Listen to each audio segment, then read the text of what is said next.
there, Agile Adventurer. Just a quick question.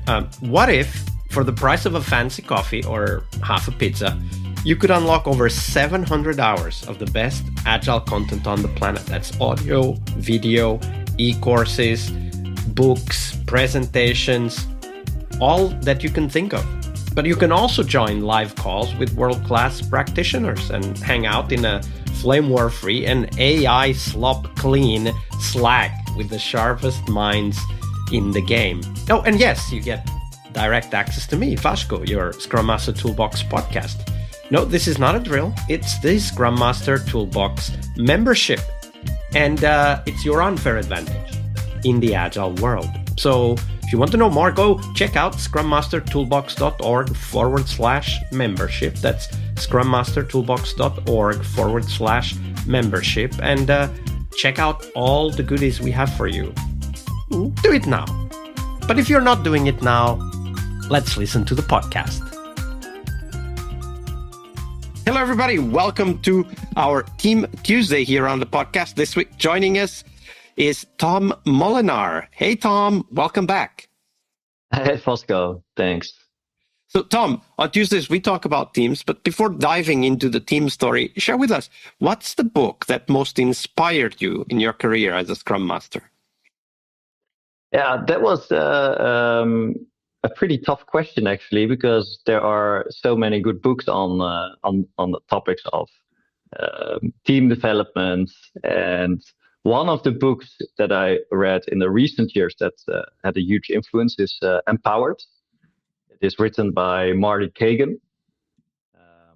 And yeah, basically it talks about empowering teams and an organization to deliver great products. But also it talks a lot about coaching teams and developing ordinary people into extraordinary performing teams.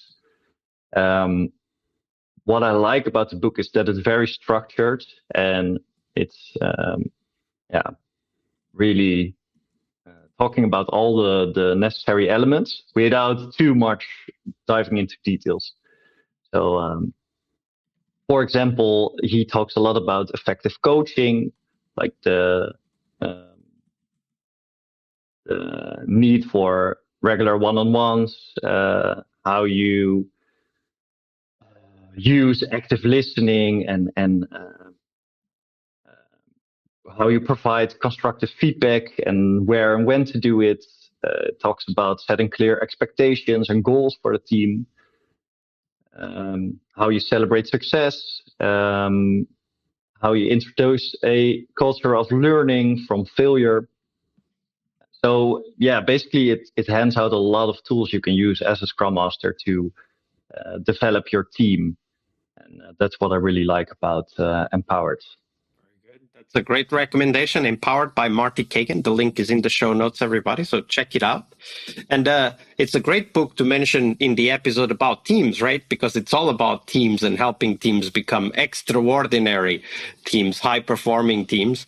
Although not all teams become extraordinary or high-performing. Some get into this kind of like routines or even spirals that lead to trouble. So tell us that story, Tom, a team that you worked with. Walk us through how this small little behaviors, approaches, maybe even just, off comments kind of grew and became a whole dynamic for that team and eventually led to problems. Yeah. One of the teams that I worked with in the last couple of years, at first, when I joined the team, it seemed that they were performing quite well. They were reaching their goals on a product level. Their collaboration was pretty okay. Their agile process was in place. But as I worked longer with the team, I noticed that in the team dynamics, there were a few dominant voices in the team, and like half of the team didn't really speak up or wasn't engaged during refinement, and basically they were just taking orders. So I felt like I had to address that dynamic, and basically what was going on is that the team didn't feel there was enough space to have constructive conflict, or for a couple of team members to speak up, because there were a couple of team members more dominant. So on the surface level, the performance was quite good, but when you zoomed in on the team, there was a lot of room for improvement to make this team more balanced instead of trust. So that's where it all starts for me. There was basically, of course, trust is a degree, and in some parts on a professional side there was trust, but on a personal side, you could feel that there was a lack of trust. Can you give a few examples of, like, maybe interactions that illustrate that lack of trust on a personal level? The first one is not speaking up. And it got very clear because I was having one-on-ones with team members, and in our one-on-ones, it was raised that they felt they were holding back during team meetings, that they felt they were judged, or they didn't feel free. So that was a big sign of that they didn't feel comfortable to express their ideas about the product or technical solutions, and that they basically just took orders from that dominant voice or a couple of dominant voices that were telling the team what we need to, or not what, of course, but how to build it and how to proceed.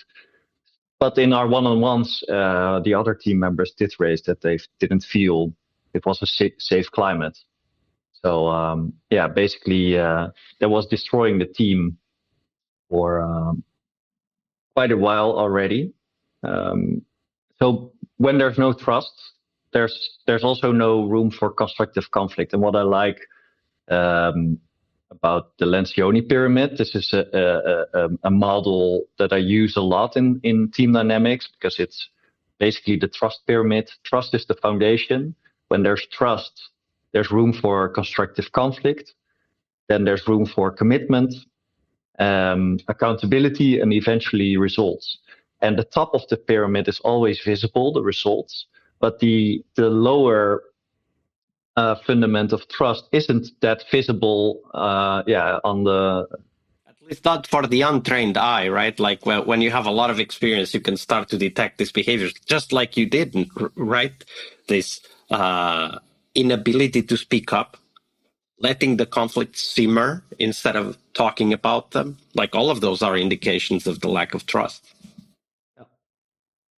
Yeah, basically also poor decision making. So when I saw that, I started to use our retrospectives, because in one-on-ones, I already saw what was happening and what we could do in team dynamics. So I started using the retros to talk about Lencioni, do exercises to build trust, and also have that conversation about safety in the team, about speaking up, or how to give and receive feedback. That it's about disagreeing, and when we started addressing that bit by bit, the voices that lowered down a bit felt more space to bring in their ideas, and eventually the dynamic got more balanced and more healthy, with better decisions, and eventually a better outcome, better results. And the cool thing about these processes is that in the end, people feel better, right? They feel better because they are trusted and they trust the others. They feel better because the results start showing up. They feel better because they can raise the topics that are bothering them. And sometimes there are topics that are bothering, and we need to be able to talk about those. So like this, what's the state, the morale of the team, right? Like, do they feel good about what they're doing, how they're doing it, and the results they're getting? That is also a great sign. It may not be necessarily trust. It may be that there's there's trust, but there's also other things that are not in place, like inattention to results, like the pyramid suggests, the Lencioni Pyramid. Yeah. So we need to be able to see more than just the lack of trust, but that's the intention, right? To get to that point where the team feels good about what they do, how they do it, and of course the results that they eventually get. That's a great story. Thank you for sharing that, Tom. Welcome.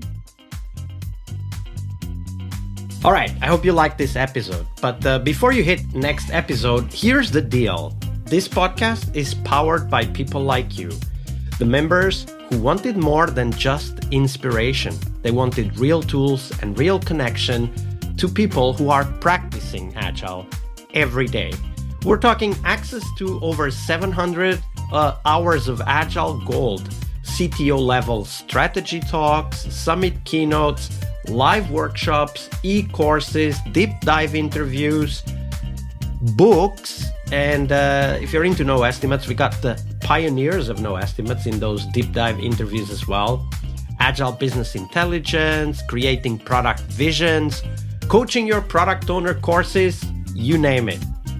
You'll get invites to monthly live Q&As with Agile pioneers and practitioners, plus a private Slack community, which is free of all of that AI slop you see everywhere, and of course, without the flame wars. It's a community of practitioners that want to learn and thrive together. It's the best place to connect with community and learn together. So if this podcast has helped you before, imagine what you will get from this podcast membership. So head on over to scrummastertoolbox.org/membership and join the community that's shaping the future of Agile. And we have so much for you.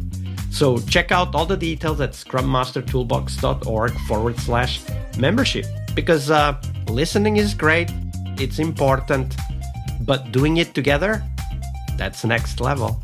I'll see you in the community Slack. We really hope you liked our show. And if you did, why not rate this podcast on Stitcher or iTunes? Share this podcast and let other Scrum Masters know about this valuable resource for their work. Remember that sharing is caring.